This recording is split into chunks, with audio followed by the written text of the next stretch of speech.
Bambini v Crostini. tomto videjku dám môjmu spolupracovníkovi úplne celú moju bejsku. Áno. Čo na to hovoríš?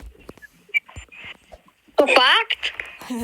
No je to tak, za to, že sme natočili sme na ten YouTube kanál jedno videjko s ním, budú aj viac, ale môj zahraničný kanál dosiahol 1000 odberateľov, nechám vám ho po písku a s ním sme tam natáčali strašne veľa videí. Mali veľký páv, okolo 1000 zanutí, 2000, 3000 a skúšam aj slovenský kanál obživiť.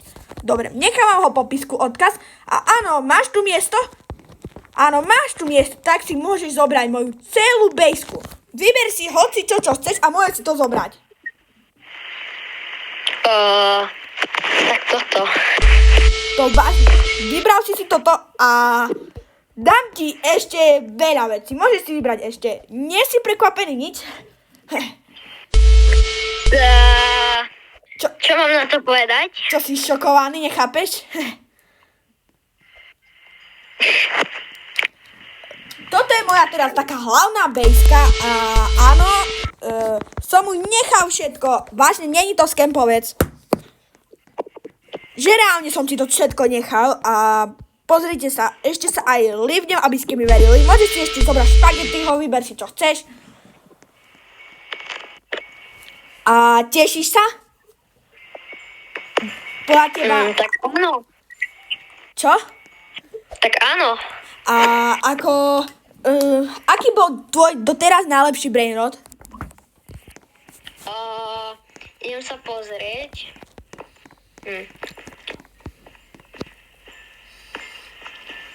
Tento kasetito satelito. Dobre, to je dobrý brain, lebo vzácne, lebo je Yin Yang. Tak, good. A vidíš, spokojný si. Môžeš si vybrať ešte jedného, chod si ho zobrať. A predpokladám si, že vybereš asi to áno La Grande. Dobre ľudia, tak vidíte, je podľa mňa je strašne šťastný.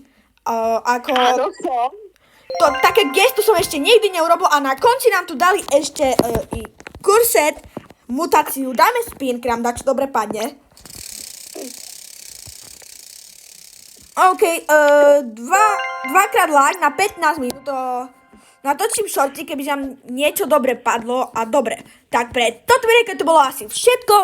Môžeš nám ešte popísať tvoje emócie, že ako sa teraz cítiš? Nepopísateľno. Také gesto som ešte nikdy neurobil, tak toto si zaslúži like, odber na tomto kanáli, všetko vidieť, čo som mu teraz ja dal. A pre toto videjko je asi všetko, tak čaute.